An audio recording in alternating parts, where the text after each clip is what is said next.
दोस्तों नमस्कार, ये है मार्गदर्शन फॉर सिविल सर्विसेज। मैं अनुराग चौधरी।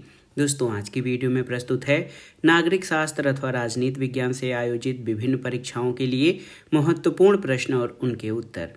ये वीडियो विशेष रूप से TGT, PGT, LT grade, government inter college प्रवक्ता, government degree college, assistant professor, Kendriya Vidyalaya संगठन, नेट जेआरएफ, इसके अलावा उत्तराखंड, बिहार, राजस्थान और मध्य प्रदेश लोक सेवा आयोग द्वारा आयोजित अध्यापक भर्ती परीक्षाओं के लिए बहुत ही उपयोगी है। इसमें हमने केवल उन्हीं महत्वपूर्ण प्रश्नों को शामिल किया है जो आपके आगामी परीक्षाओं की दृष्टि से बेहद महत्वपूर्ण हैं। इन प्रश्नों को हम जब पढ़ेंगे तो उनको सॉल्व करने के क्रम में या उसका उत्तर बताने के क्रम में कुछ अन्य तथ्यों को भी हम कवर करेंगे जो परीक्षाओं की दृष्टि से बहुत ही महत्वपूर्ण होगा। तो आइए शुरू करते हैं नागरिक शास्त्र अथवा राजनीति विज्ञान के महत्वपूर्ण प्रश्न और उनके उत्तर। पहला प्रश्न है, पॉलिटिक्स शब्द का अंग्रेजी में प्रयोग करने वाले विद्वान एडवर्ड सिल्स ने विकास यानी डेवलपमेंट को किस आधार पर मापने का सुझाव दिया है? तो सही उत्तर है, पॉलिटिक्स शब्द का अंग्रेजी में प्रयोग करने वाले विद्वान एडवर्ड सिल्स ने विकास को देश की राजनीतिक संस्थाओं के आधार पर मापने का सुझाव दिया है। एडवर्ड सिल्स की प्रमुख पुस्तकें हैं the virtue of civility, selected notes, इसके अलावा the intellectuals and the powers, towards a general theory of action. ये सभी पुस्तकें एडवर्ड सिल्स के द्वारा लिखी गई हैं। इसके अलावा इनकी एक महत्वपूर्ण पुस्तक है जिसका शीर्षक है ट्रेडिशन यानी परंपरा। तो याद रखिएगा, एडवर्ड सिल्स ने विकास को देश की राजनीतिक संस्थाओं के आधार पर मापने का सुझाव दिया है। अगला प्रश्न है, राजनीतिक विकास या पॉलिटिकल डेवलपमेंट के संबंध में इल्चमैन का क्या मत है? इल्चमैन महत्वपूर्ण राजनीतिक विचारक हैं। राजनीतिक विकास के संदर्भ में इनका मानना है कि राजनीतिक विकास लोकतंत्र यानी डेमोक्रेसी का निर्माण करता है। याद रखिएगा, इल्चमैन का कहना है कि राजनीतिक विकास लोकतंत्र यानी डेमोक्रेसी का निर्माण करता है।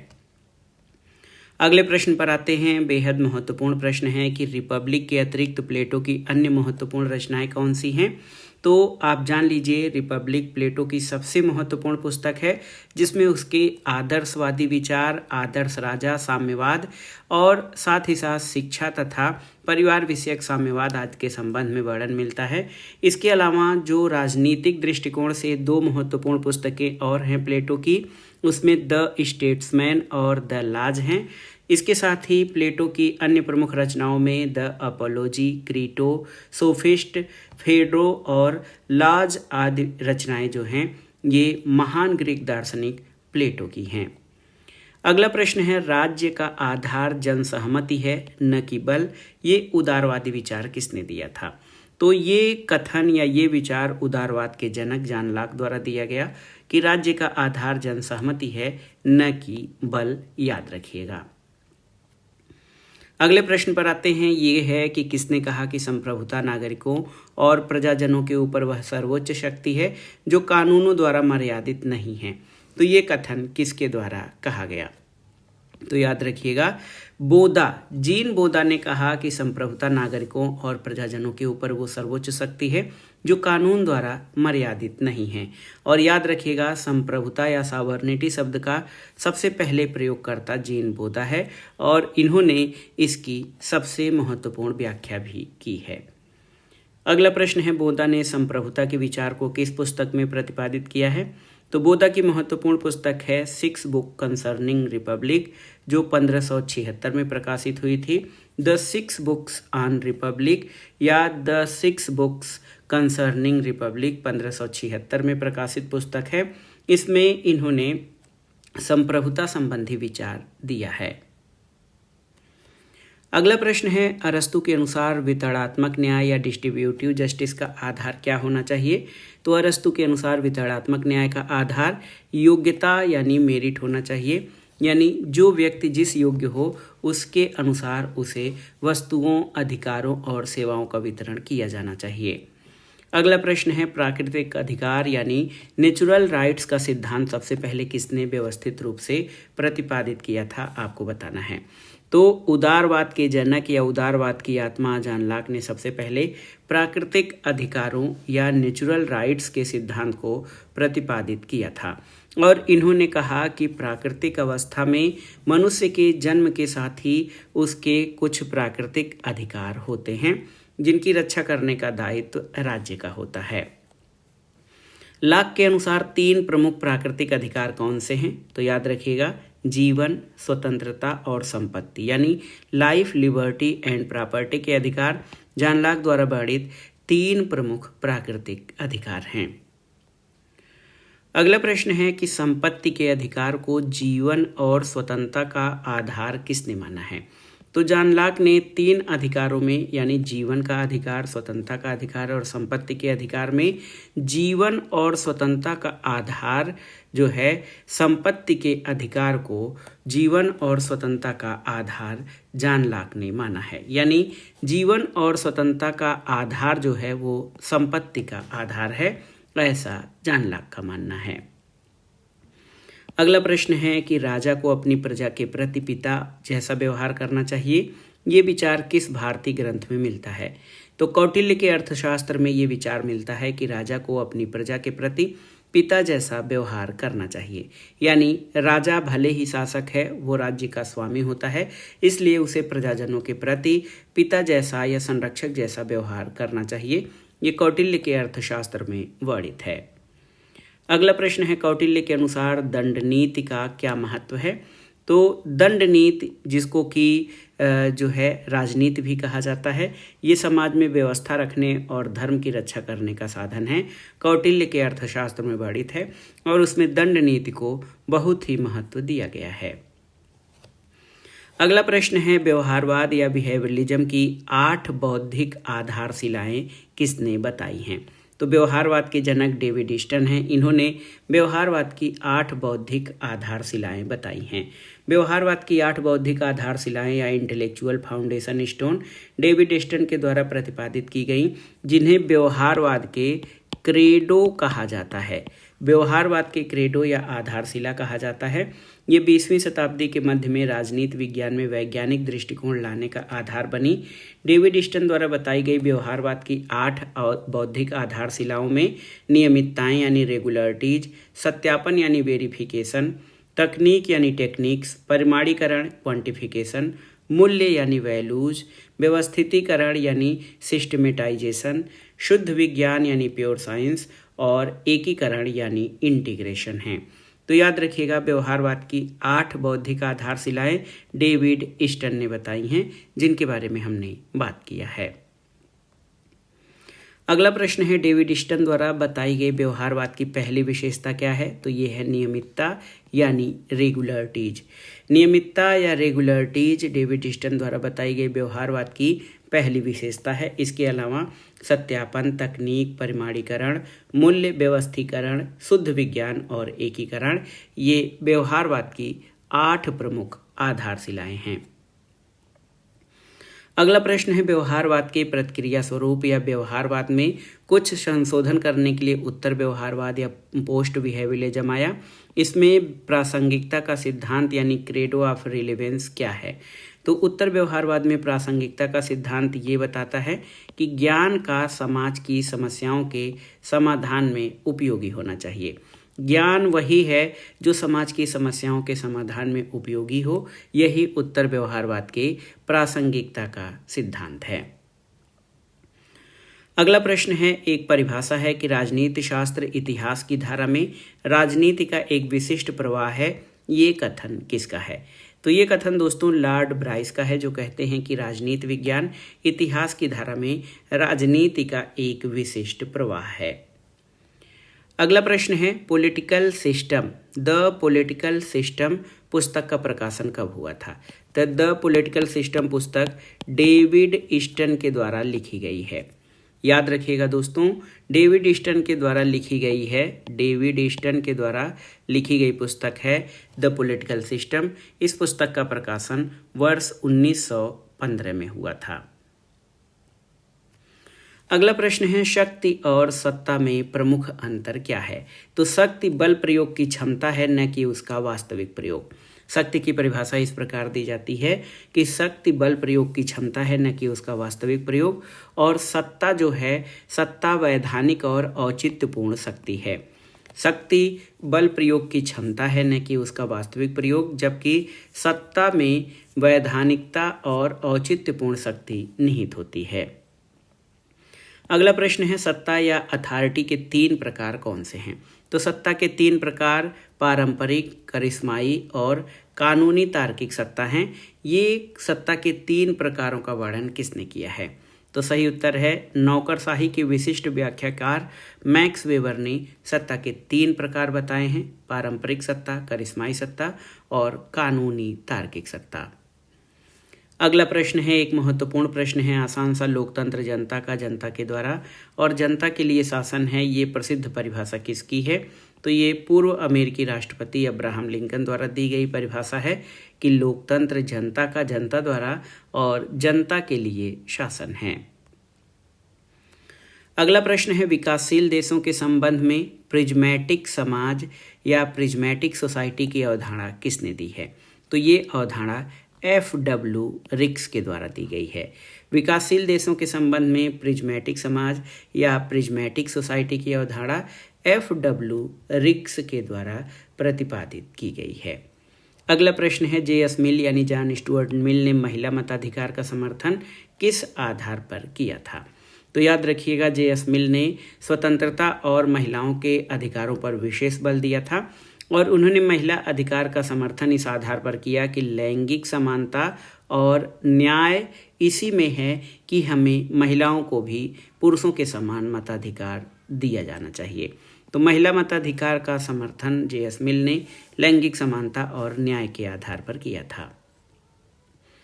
अगला प्रश्न है, ऑन लिबर्टी पुस्तक में J.S. मिल ने किस प्रकार की स्वतंत्रता पर बल दिया? तो याद रखिएगा, ऑन लिबर्टी पुस्तक मिल की महत्वपूर्ण पुस्तक है। इसमें उन्होंने विचार और अभिव्यक्ति की स्वतंत्रता पर विशेष बल दिया है। विचार और अभिव्यक्ति की स्वतंत्रता इतनी महत्वपूर्ण है कि वो जो है बहुसंख्यक समाज के सामने एक व्यक्ति के मत को भी महत्वपूर्ण मानते हैं। अगला प्रश्न है, मिल के अनुसार स्व-विषयक कार्य क्या है? जो है, मिल ने अपने जो कार्यों के संबंध में, स्वतंत्रता संबंधी कार्यों के संबंध में स्व-विषयक और पर विषयक कार्य बताए हैं। तो मिल के अनुसार स्व-विषयक कार्य क्या हैं? Self regarding actions. तो याद रखिएगा, मिल कहते हैं कि वे कार्य जिनका प्रभाव केवल कर्ता या उसी व्यक्ति पर पड़ता है उसे स्व-विषयक कार्य कहते हैं। पर विषयक कार्य वो हैं जिससे अन्य व्यक्तियों पर भी उस कार्य का प्रभाव पड़ता है, उसे पर विषयक कार्य कहा जाता है। तो मिल के अनुसार स्व-विषयक कार्य वे हैं जिनका प्रभाव केवल कर्ता पर या करने वाले व्यक्ति पर पड़ता है।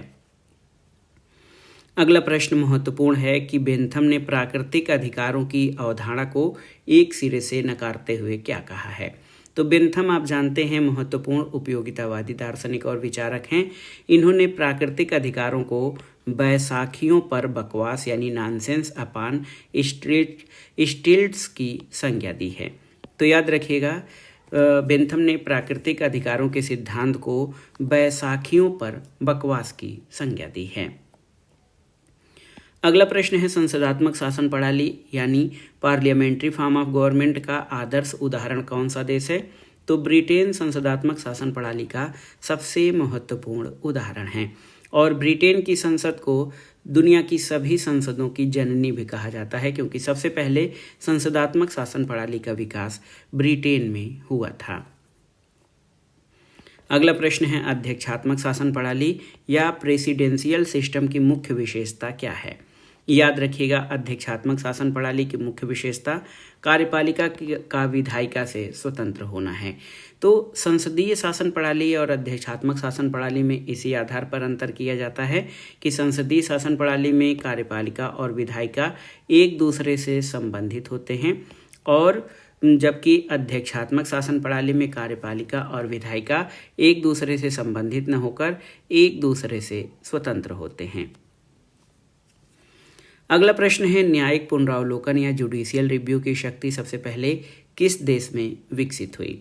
तो सही उत्तर है न्यायिक पुनर्विलोकन या न्यायिक पुनरावलोकन की संकल्पना सबसे पहले संयुक्त राज्य अमेरिका में विकसित हुई और ये एक महत्वपूर्ण केस था।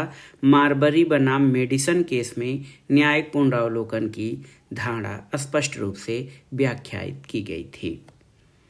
अगला प्रश्न है मार्क्स के अनुसार राज्य कब समाप्त हो जाएगा। तो मार्क्स कहते हैं कि एक समय ऐसा आएगा जब समाजवाद के बाद साम्यवादी समाज आएगा या क्लासलेस सोसाइटी साम्यवादी व्यवस्था आएगी, तो उस समय जो राज्य है वो भी समाप्त हो जाएगा और वो एक स्टेटलेस और क्लासलेस सोसाइटी हो जाएगी। तो साम्यवादी व्यवस्था कैसी होगी? साम्यवादी व्यवस्था ऐसी व्यवस्था होगी जिसमें राज्य और समाज यानी राज्य और वर्ग दोनों ही समाप्त हो जाएंगे, तब ऐसी व्यवस्था साम्यवादी व्यवस्था होगी। तो मार्क्स के अनुसार साम्यवादी अवस्था में राज्य समाप्त हो जाएगा। अगला प्रश्न है हाब्स का लेवियाथन केवल एक कटा हुआ मस्तक है, ये आलोचना किसने की थी? तो हाब्स के लेवियाथन के बारे में एक विचारक हैं C.E. वाहन ने कहा था कि यह एक कटा हुआ मस्तक है। अगला प्रश्न है दोस्तों रूसो के अनुसार प्राकृतिक अवस्था का मनुष्य कैसा था? तो रूसो के अनुसार प्राकृतिक अवस्था का मनुष्य एक आदर्श बर्बर या नोबेल सेवेज था जो प्रकृति में स्वतंत्र रूप से विचरण करता था। उसको हर चीज़ की आज़ादी थी, किसी चीज़ पर रोक टोक नहीं था। वो प्रकृति में पाए जाने वाले वस्तुओं से अपना पेट भरता था और किसी को किसी भी प्रकार से परेशान नहीं करता था और ये भावनाओं से युक्त प्राणी था जिसको उसने नोबेल सेवेज या आदर्श बर्बर की संज्ञा दी है। तो याद रखिएगा रूसो के अनुसार प्राकृतिक अवस्था का मनुष्य एक आदर्श बर्बर की स्थिति में था। अगला प्रश्न है सोशल कॉन्ट्रैक्ट या द सोशल कॉन्ट्रैक्ट का प्रसिद्ध शुरुआती वाक्य क्या है? तो social contract Jean Jacques Rousseau की पुस्तक है। इसमें उन्होंने शुरुआत में कहा है कि man is born free and everywhere he is in change. तो ये एक विरोधाभासी कथन है। सोशल कॉन्ट्रैक्ट में शुरुआत में ही रूसो कहता है कि मनुष्य स्वतंत्र उत्पन्न होता है या मनुष्य स्वतंत्र पैदा होता है, लेकिन हर जगह वह बेड़ियों में जकड़ा हुआ है। अगला प्रश्न है राजनीति विज्ञान में व्यवस्था विश्लेषण या सिस्टम एनालिसिस के जनक कौन हैं? तो डेविड स्टन राजनीति विज्ञान में व्यवस्था विश्लेषण के जनक हैं। अगला प्रश्न है दोस्तों लोक कल्याणकारी राज्य। देखिए बहुत ही महत्वपूर्ण है लोक कल्याणकारी राज्य। लोक कल्याणकारी राज्य या वेलफेयर स्टेट की अवधारणा सबसे पहले कहाँ विकसित हुई? तो ये ब्रिटेन में, और सबसे पहले बेबरिज रिपोर्ट में लोक कल्याणकारी राज्य की धारणा विकसित हुई जब इसमें राज्य को कुछ जो बुराइयां थी, अशिक्षा, बेकारी और निर्धनता, इनको समाप्त करने की राज्य की जिम्मेदारी पर बल दिया गया था। तो कल्याणकारी राज्य वो है जो लोगों के जीवन स्तर को ऊंचा उठाने के लिए उनको बेहतर व्यापक सुविधाएं या न्यूनतम आवश्यक सुविधाएं प्रदान करता है, और ऐसी धारणा सबसे पहले ब्रिटेन में बेबरिज रिपोर्ट में प्रस्तुत हुई थी। अगला प्रश्न है लास्की के अनुसार राज्य का उद्देश्य व्यक्ति के जीवन को श्रेष्ठ बनाना है। ये विचार किस विचारधारा से मेल खाता है? तो याद रखिएगा लास्की के बहुलवादी समाजवादी विचार के अनुसार ये धारणा बनती है कि राज्य का उद्देश्य व्यक्ति के जीवन को श्रेष्ठ बनाना है। तो जब व्यक्तियों को कुछ सुविधाएं मिलेंगी तभी जो है व्यक्ति का जीवन उत्तम बन सकता है। अगला प्रश्न है शक्ति भ्रष्ट करती है और पूर्ण शक्ति पूर्णतः भ्रष्ट करती है। Power corrupts, absolute power corrupts absolutely.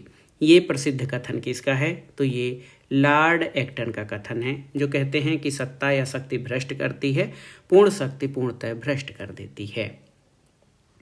एक महत्वपूर्ण कथन पर आते हैं, किसने कहा है कि संप्रभुता राज्य की सर्वोच्च इच्छा है? तो ये कथन बिलोवी का है जो कहते हैं कि संप्रभुता राज्य की सर्वोच्च इच्छा है। अगला प्रश्न है राजनीति शास्त्र में शक्ति या पावर की अवधारणा को केंद्र में रखने वाला आधुनिक विद्वान कौन है? तो ये हैं जॉर्ज कैटलिन। जॉर्ज कैटलिन ने राजनीति को शक्ति के विज्ञान के रूप में परिभाषित किया है। एक और महत्वपूर्ण प्रश्न है द प्रोसेस ऑफ गवर्नमेंट यानी सरकार की प्रक्रिया। इस पुस्तक के लेखक कौन है? तो तो the process of government Arthur Bentley की पुस्तक है, याद रखिएगा। अगला प्रश्न इसी से संबंधित है कि बेंटले ने राजनीति में किस प्रक्रिया के अध्ययन पर बल दिया। तो बेंटले ने राजनीति में समूह प्रक्रिया या ग्रुप के प्रोसेसेस के अध्ययन पर बल दिया है, याद रखिएगा। बेंटले ने समूह सिद्धांत का भी प्रतिपादन किया है और उनकी पुस्तक है द प्रोसेस ऑफ गवर्नमेंट। अगला प्रश्न है राजनीति विज्ञान का अध्ययन केवल राज्य तक सीमित नहीं है बल्कि ये शक्ति का भी अध्ययन करता है। तो ये हेराल्ड लासवेल का विचार है। लासवेल कहते हैं कि राजनीति विज्ञान का अध्ययन केवल राज्य तक सीमित नहीं है बल्कि ये शक्ति यानी पावर का भी अध्ययन करता है। अगला प्रश्न है राजनीति सिद्धांत के क्षेत्र में मूल्यात्मक यानी नॉर्मेटिव तत्व का अर्थ क्या है। तो राजनीति सिद्धांत के क्षेत्र में मूल्यात्मक या नॉर्मेटिव फैक्टर का अर्थ होता है क्या होना चाहिए, व्हाट आर टू बी। ये राजनीति सिद्धांत के क्षेत्र में मूल्यात्मक तत्व का अर्थ है। अगला प्रश्न है कि देखिए व्यवहारवादी क्रांति का मुख्य केंद्र कौन सा विश्वविद्यालय था। व्यवहारवादी क्रांति का मुख्य केंद्र कौन सा विश्वविद्यालय था।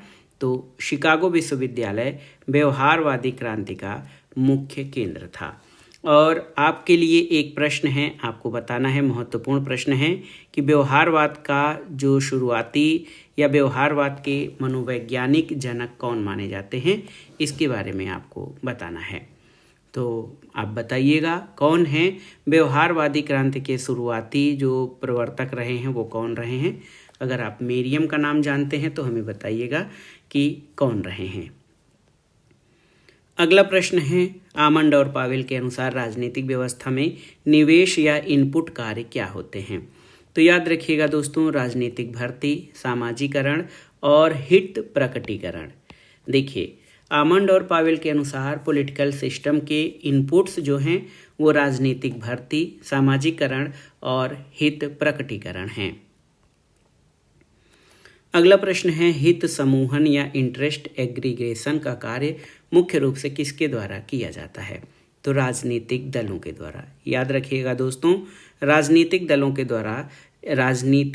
द्वारा हित समूहन का कार्य मुख्य रूप से किया जाता है।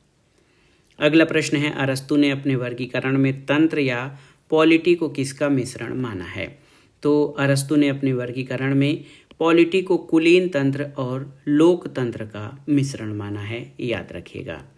एक और प्रश्न है लोकतंत्र का अर्थ है कि प्रत्येक व्यक्ति की गिनती एक के रूप में हो और कोई भी एक से अधिक न गिना जाए। ये किसका सूत्र है। तो ये सूत्र बेंथम का है, जो एक व्यक्ति एक मत, ये बहुत ही महत्वपूर्ण सिद्धांत है मतदान का। एक व्यक्ति एक मत के सिद्धांत की पुष्टि करते हैं, इसीलिए वो कहते हैं कि लोकतंत्र का अर्थ है प्रत्येक व्यक्ति की गिनती एक के रूप में हो और कोई भी एक से अधिक न गिना जाए। अगला प्रश्न है मैकियावेली के अनुसार राजा को अपनी प्रजा के साथ कैसा संबंध रखना चाहिए। तो प्रजा के मन में राजा के प्रति प्रेम से अधिक भय होना चाहिए, ये मैकियावेली का मानना है। तो मैकियावेली कहते हैं कि प्रिंस यानी राजा को अपनी प्रजा के साथ जो है प्रेम का व्यवहार करना चाहिए, लेकिन ये जो प्रेम है वो भय जो है प्रेम से अधिक भय होना चाहिए। अगला प्रश्न है सप्तांग सिद्धांत के अंतर्गत अमात्य की तुलना शरीर के किस अंग से की गई है। तो अमात्य या मंत्री की तुलना शरीर के आँखों से की गई है, जबकि स्वामी शासक या राजा है। अगला प्रश्न है कौटिल्य के अनुसार राज्य का कान किसे माना जाता है। तो मित्र को। मित्र भी सप्तांग सिद्धांत के अंतर्गत राज्य का महत्वपूर्ण कारक है, महत्वपूर्ण तत्व है, और मित्र को कौटिल्य के अनुसार राज्य का कान माना गया है। अगला प्रश्न है मंडल सिद्धांत, जो कि अंतर्राष्ट्रीय संबंधों से या अंतर्राष्ट्रीय राज्यों से संबंध बनाने के से संबंधित है। मंडल सिद्धांत में कुल कितने राज्यों की चर्चा की गई है। तो मंडल सिद्धांत जो है इसमें कुल जो है 12 राज्यों की चर्चा की गई है। मंडल सिद्धांत में कुल 12 राज्य शामिल होते हैं। अगला प्रश्न है दोस्तों प्लेटो के अनुसार साहस का गुण किस वर्ग में होना चाहिए। तो साहस का वर्ग सैनिक या रक्षक वर्ग का विशेष गुण होता है। आप जानते हैं प्लेटो कहते हैं व्यक्ति के आत्मा के 3 गुण होते हैं। कौन कौन से। विवेक, साहस और तृष्णा। विवेक, साहस और तृष्णा व्यक्ति की आत्मा के 3 गुण हैं और इन्हीं तत्वों की प्रधानता के आधार पर 3 वर्ग बनते हैं। विवेक का प्रतिनिधित्व करने वाला शासक वर्ग, साहस की प्रतिनिधित्व करने वाला साहस का प्रतिनिधित्व करने वाला सैनिक वर्ग और तृष्णा जो है इसका प्रतिनिधित्व उत्पादक वर्ग करता है। अगला प्रश्न है द लाज प्लेटो की किस प्रकार की कृति है। तो द लाज जो है ये प्लेटो के परिपक्व और व्यवहारिक विचारों की कृति है, जहाँ रिपब्लिक उसके आदर्शवादी और यूटोपियन विचारों का प्रतिनिधित्व करता है। वहीं पर द लाज प्लेटो के परिपक्व और व्यवहारिक विचारों का वर्णन इसमें किया गया है। अगला प्रश्न है राज्य एक प्राकृतिक संस्था है, यह मत किसका है। तो ये अरस्तु का मत है, जो कहते हैं कि राज्य एक स्वाभाविक या प्राकृतिक संस्था है जिसका जो है धीरे धीरे विकास हुआ है। और इसी आधार पर वो कहते हैं अरस्तु कि राज्य परिवार और ग्रामों का समूह है जिसका उद्देश्य उत्तम और सुखमय जीवन की प्राप्ति है। अगला प्रश्न है हाब्स के लेवायथन को किस शासक का समर्थन प्राप्त था, आपको बताना था। तो हाब्स के लेवायथन को किसी विशेष शासक का नहीं बल्कि ये संपूर्ण संप्रभुता का प्रतीक था। अगला प्रश्न है लाक ने सहमति के सिद्धांत या थियरी ऑफ कंसेंट का प्रयोग किस लिए किया था। तो लाक ने सहमति के सिद्धांत का प्रयोग सरकार की वैधता सिद्ध करने के लिए किया था, याद रखिएगा। अगला प्रश्न है रूसो की सामान्य इच्छा या जनरल विल को क्या कहा जाता है। तो रूसो की सामान्य इच्छा ये सामूहिक कल्याण की विवेकपूर्ण इच्छा है। ये व्यक्तियों की उन इच्छाओं का योग है जिसका उद्देश्य सामाजिक हित या सामूहिक कल्याण है। अगला प्रश्न है फेबियनिज्म या फेबियनवाद का जन्म किस देश में हुआ था। तो फेबियनवाद का जन्म ब्रिटेन में हुआ था। फेबियनवादी समाजवाद लाने के लिए किस पद्धति का समर्थन करते हैं। तो याद रखिएगा फेबियनवादी धीरे धीरे और शांतिपूर्ण संवैधानिक सुधारों के माध्यम से समाजवाद लाने की बात करते हैं, न कि क्रांतिकारी और तीव्र साधनों के द्वारा। अगला प्रश्न है स्वतंत्रता यानी लिबर्टी शब्द लैटिन भाषा के किस शब्द से बना है। तो सही उत्तर है लीबर या लाइबर।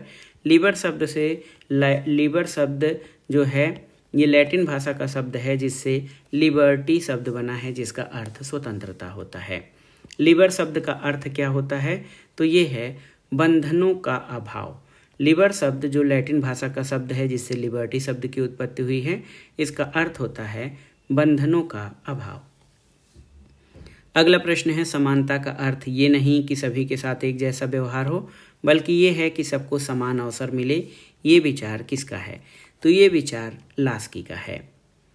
अगला प्रश्न है किसने विधि के शासन यानी रूल ऑफ लॉ को अंग्रेजी संविधान की मुख्य विशेषता माना है।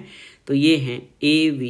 डायसी। A.V. डायसी को विधि के शासन का जनक कहा जाता है। अगला प्रश्न है पावर एंड सोसाइटी पुस्तक के लेखक कौन हैं। तो ये हैं हेराल्ड लासवेल और मर्टन कापलान। लासवेल और कापलान द्वारा लिखित पुस्तक है पावर एंड सोसाइटी। अगला प्रश्न है प्लेटो के साम्यवाद और आधुनिक साम्यवाद में मुख्य अंतर क्या है। तो दोस्तों प्लेटो का साम्यवाद केवल शासक वर्ग के लिए था, जबकि आधुनिक साम्यवाद पूरे समाज के लिए है। बहुत ही महत्वपूर्ण है प्लेटो का साम्यवाद शासक और सैनिक वर्ग के लिए था, जिनके लिए परिवार और संपत्ति विषयक साम्यवाद की बात प्लेटो ने की, जबकि आधुनिक साम्यवाद पूरे समाज के लिए है ताकि वर्ग और राज्य आधारित शोषण समाप्त हो सके। अगला प्रश्न है न्याय का अर्थ सत्य बोलना और दूसरों का ऋण चुकाना है। इस मत का खंडन प्लेटो ने किसके संवाद में किया। तो ये सेफालस का मत था कि न्याय का अर्थ सत्य बोलना और दूसरों का ऋण चुकाना है, लेकिन इस मत का खंडन प्लेटो ने कर दिया था, क्योंकि प्लेटो का कहना है कि सत्य बोलना हर दृष्टि से या हर समय सही नहीं है, क्योंकि अपने देश के बारे में जो रहस्य हैं या जो गुप्त बातें हैं उनको किसी अन्य देश के साथ सही बताना और दूसरों का ऋण चुकाना इसलिए न्याय नहीं है, क्योंकि यदि हम किसी से उधार लेते हैं और उधार देने के कुछ समय बाद वो व्यक्ति पागल हो जाता है, तो या हम अगर जो किसी व्यक्ति से कोई अस्त्र शस्त्र या हथियार उधार लेते हैं, उसके बाद वो व्यक्ति पागल हो जाता है, तो उसका ऋण हम इसलिए नहीं चुकाएंगे क्योंकि वो पागल हो चुका है, उसकी मानसिक दशा ठीक नहीं है, इसलिए उसके सामान को लौटाना न्याय नहीं है।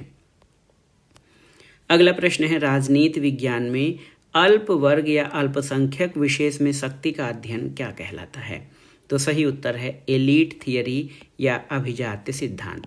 ये सिद्धांत ये मानता है कि समाज के कुछ लोग ही शासन का कार्य करते हैं या शासन सत्ता चलाते हैं और बहुसंख्यक लोग शासन के प्रति उदासीन होते हैं। इसलिए जो अल्पसंख्यक वर्ग है जिसके हाथ में शासन सत्ता की जिम्मेदारी होती है उसे अभिजन या एलीट क्लास कहते हैं।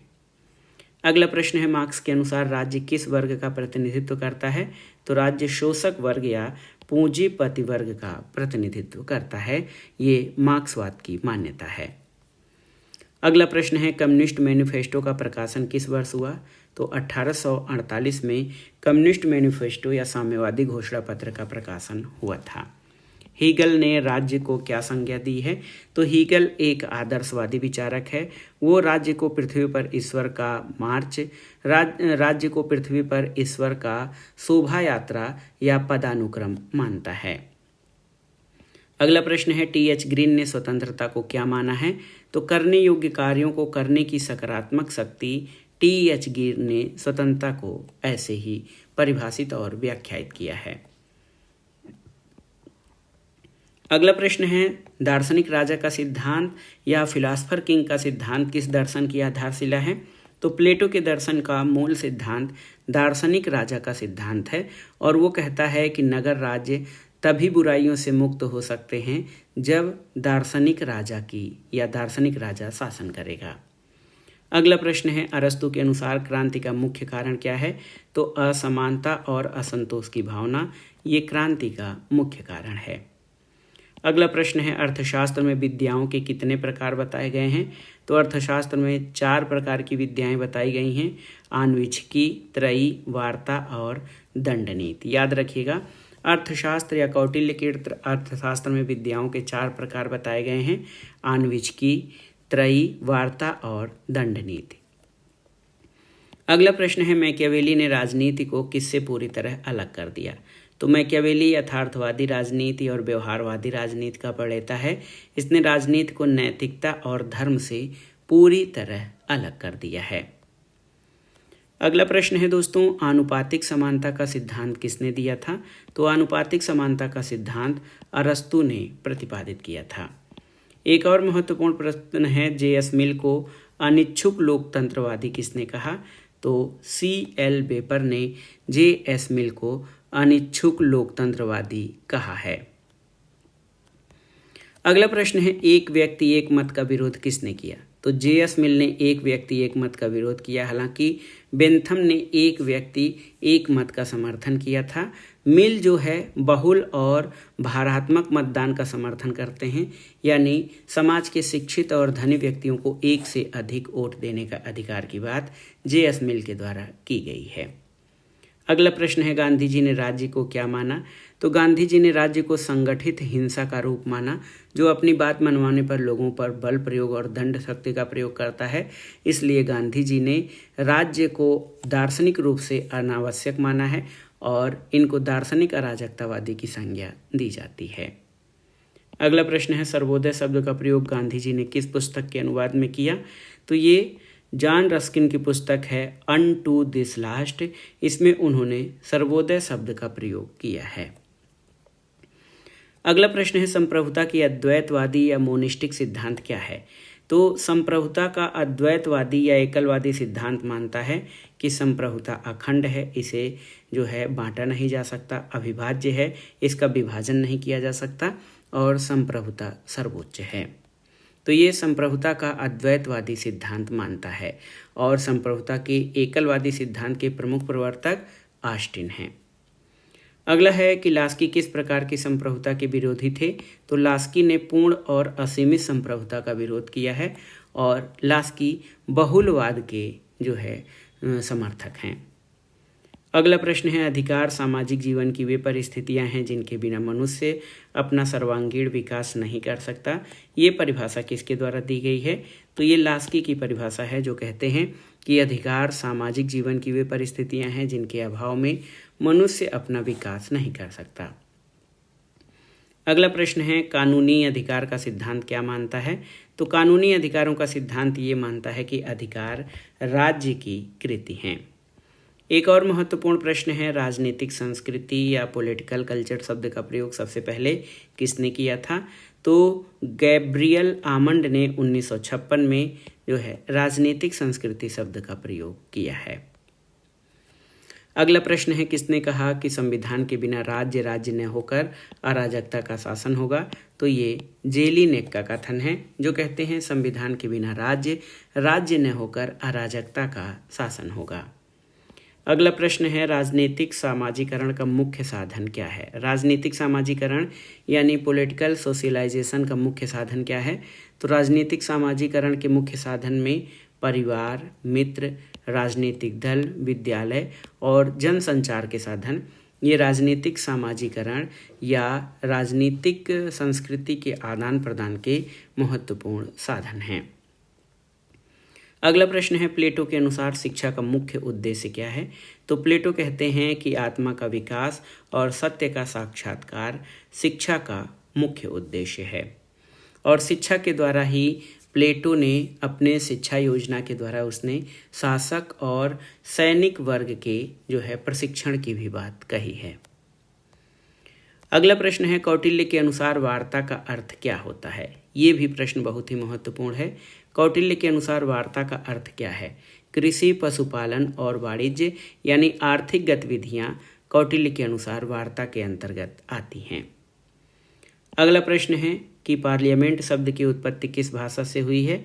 पार्लियामेंट शब्द की उत्पत्ति फ्रांसीसी भाषा से हुई है, जिसमें पार्लर का अर्थ बातचीत होता है, बात करना होता है। अगला है, शक्ति के त्रिआयामी मॉडल की चर्चा किसने की? तो एक विचारक हैं स्टीवन ल्यूक्स। देखिए, ये महत्वपूर्ण प्रश्न है। स्टीवन ल्यूक्स ने शक्ति के त्रिआयामी या 3 डायमेंशनल मॉडल की चर्चा की थी। अगला प्रश्न है, पॉलिटिकल ऑब्लिगेशन का आधार क्या है? तो पॉलिटिकल ऑब्लिगेशन या राजनीतिक उत्तरदायित्व का आधार राज्य के प्रति नागरिकों के कर्तव्य हैं, याद रखिएगा। अगला प्रश्न है, ये विचार किसका है कि मानव चेतना स्वतंत्रता चाहती है, स्वतंत्रता में अधिकार निहित हैं और अधिकार राज्य की मांग करते हैं? तो ये T.H. ग्रीन से संबंधित विचार है। अगला प्रश्न है, दार्शनिक अराजकतावादी किसे कहा जाता है? तो विलियम गॉडविन और महात्मा गांधी को दार्शनिक अराजकतावादी की संज्ञा दी जाती है। अगला प्रश्न है, संपत्ति के श्रम सिद्धांत या लेबर थियरी या प्रॉपर्टी का प्रवर्तक कौन है? तो संपत्ति के श्रम सिद्धांत के प्रवर्तक जॉन लॉक हैं। जॉन लॉक कहते हैं कि प्रकृति में सभी वस्तुएं ऐसे ही उपलब्ध थीं। जिस वक्त किसी व्यक्ति ने अगर किसी वस्तु में अपना श्रम मिला दिया तो वो वस्तु उसकी हो जाती है। तो ये संपत्ति का श्रम सिद्धांत है, जिसके प्रवर्तक जॉन लॉक हैं, और यही उदारवाद और उससे आगे चलकर पूंजीवाद का आधार बना है। अगला प्रश्न है, स्वतंत्रता और समानता एक दूसरे के विरोधी हैं, ये विचार किसका है? तो ये लॉर्ड एक्टन और टॉकविले का मानना है कि समानता और स्वतंत्रता एक दूसरे के विरोधी हैं। समानता और स्वतंत्रता एक दूसरे के पूरक हैं, ये किसका मानना था? तो लास्की और आरेस्टानी जैसे विचारकों का मानना था कि समानता और स्वतंत्रता एक दूसरे के विरोधी न होकर एक दूसरे के पूरक हैं। अगला प्रश्न है, राजनीति विज्ञान में ऐतिहासिक पद्धति का प्रयोग करने वाले मुख्य विचारक कौन हैं? तो ये हैं मैकियावेली और मॉन्टेस्क्यू। इन्होंने ऐतिहासिक पद्धति या हिस्टोरिकल मेथड का प्रयोग अपने राजनीतिक विचारों के व्याख्या या सिद्धांतों के निर्माण में किया है। एक और महत्वपूर्ण प्रश्न है, शक्ति का पृथक्करण या सेपरेशन ऑफ पावर का सिद्धांत किसने दिया? तो मॉन्टेस्क्यू की पुस्तक है द स्पिरिट ऑफ लॉज यानी कानून की आत्मा। इस पुस्तक में इन्होंने शक्ति पृथक्करण का सिद्धांत दिया है। शक्ति पृथक्करण का सिद्धांत जो है सरकार की मनमानी रोकने और नागरिकों के अधिकारों के संरक्षण के लिए बहुत ही महत्वपूर्ण है। इसमें ये माना जाता है कि शासन के सभी अंगों में जो है अलगाव होना चाहिए ताकि लोगों की स्वतंत्रता सुरक्षित रह सके। अगला प्रश्न है, स्वतंत्रता का अर्थ अतिशासन का अभाव है, ये परिभाषा किसकी है? तो ये सीले द्वारा दी गई परिभाषा है, जो कहते हैं कि स्वतंत्रता का अर्थ अतिशासन का अभाव है। अगला प्रश्न एक परिभाषा है कि राज्य परिवारों और ग्रामों का एक समूह है जिसका उद्देश्य पूर्ण तथा आत्मनिर्भर जीवन की स्थापना है। ये किसका कथन है? तो ये अरस्तु का कथन है। राज्य के 4 अनिवार्य तत्व कौन से हैं? तो राज्य के 4 अनिवार्य तत्व आप सभी जानते हैं, जनसंख्या, भूभाग, सरकार और संप्रभुता। जनसंख्या, निश्चित भूमि या प्रदेश, सरकार और संप्रभुता, ये राज्य के 4 अनिवार्य तत्व हैं। राज्य का कौन सा तत्व उसका प्राण तत्व माना जाता है? तो संप्रभुता या प्रभुसत्ता जो है राज्य का प्राण तत्व या उसकी आत्मा मानी जाती है। अगला प्रश्न है राज्य अमूर्त है जबकि सरकार मूर्त है, ये क्या दर्शाता है? तो राज्य एक अदृश्य धारणा है जबकि सरकार उसका ठोस यंत्र यानी राज्य के संचालन का महत्वपूर्ण यंत्र है। अगला प्रश्न है सरकार के 3 मुख्य अंग कौन से हैं? तो विधानमंडल, कार्यपालिका और न्यायपालिका, यानी व्यवस्थापिका, कार्यपालिका और न्यायपालिका, ये सरकार के 3 अंग हैं। अगला प्रश्न है राज्य की उत्पत्ति का सबसे प्राचीन सिद्धांत कौन सा है?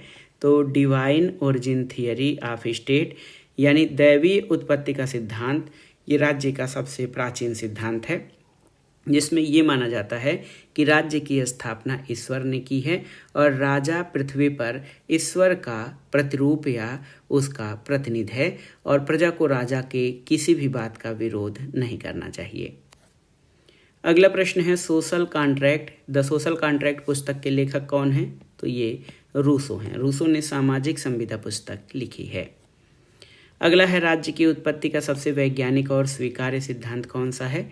तो याद रखिएगा ऐतिहासिक या विकासवादी सिद्धांत राज्य की उत्पत्ति का सबसे जो है वैज्ञानिक और स्वीकार्य सिद्धांत है, जिसमें माना जाता है कि राज्य की उत्पत्ति किसी एक कारक से नहीं हुई है और इसका धीरे धीरे विकास हुआ है। अगला प्रश्न है रक्त संबंध समाज को जन्म देता है और समाज अंततः राज्य को, ये विचार किसने दिया है? तो ये मैकाइवर का विचार है जो कहते हैं रक्त संबंध समाज को जन्म देता है और समाज अंततः राज्य को। अगला प्रश्न है दोस्तों दार्शनिक आदर्शवाद या फिलोसफिकल आइडियलिज्म का जनक किसे माना जाता है? तो दार्शनिक आदर्शवाद का जनक प्लेटो को माना जाता है। प्लेटो ही प्रथम राजनीतिक आदर्शवादी विचारक है। राज्य का आधार शक्ति नहीं इच्छा है। Will not force is the basis of state. ये कथन जो है T.H. ग्रीन यानी थॉमस हिल ग्रीन का है, जो कि एक सकारात्मक उदारवादी विचारक हैं। ये कहते हैं कि राज्य का आधार शक्ति नहीं बल्कि इच्छा है। अगला प्रश्न है यूनानी विचारकों ने राज्य के लिए किस शब्द का प्रयोग किया है?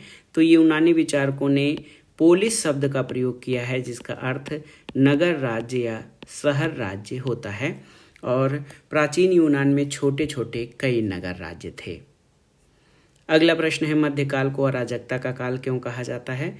क्योंकि उस समय प्रभुत्व शक्ति का अभाव था, इसीलिए, और किसी राजनीतिक विचार की भी जो है खोज या स्थापना नहीं हुई, इसीलिए मध्यकाल को अराजकता काल और उस काल को अंध युग की संज्ञा भी दी जाती है, अंधकार युग की संज्ञा।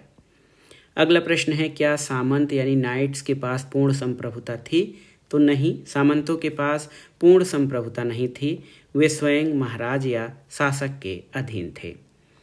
अगला प्रश्न और इस वीडियो का आखिरी प्रश्न है नेशन स्टेट या राष्ट्र राज्य का उदय किन देशों में हुआ था? तो सबसे पहले राष्ट्र राज्य का उदय फ्रांस, इंग्लैंड, स्पेन और रूस में हुआ था। तो दोस्तों ये था आज का वीडियो। इसमें आपने विभिन्न अध्यापक भर्ती परीक्षाओं के लिए नागरिक शास्त्र अथवा राजनीति विज्ञान के महत्वपूर्ण प्रश्नों को जो है हल किया है।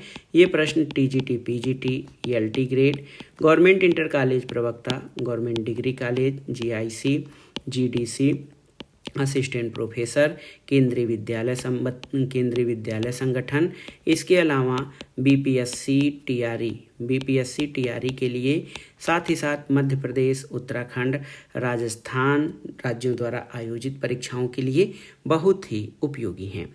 ये वीडियो आपको कैसा लगा हमें कमेंट बॉक्स में ज़रूर बताइएगा। वीडियो को लाइक करें, शेयर करें और इस चैनल मार्गदर्शन फॉर सिविल सर्विसेज को सब्सक्राइब करें। वीडियो देखने के लिए धन्यवाद।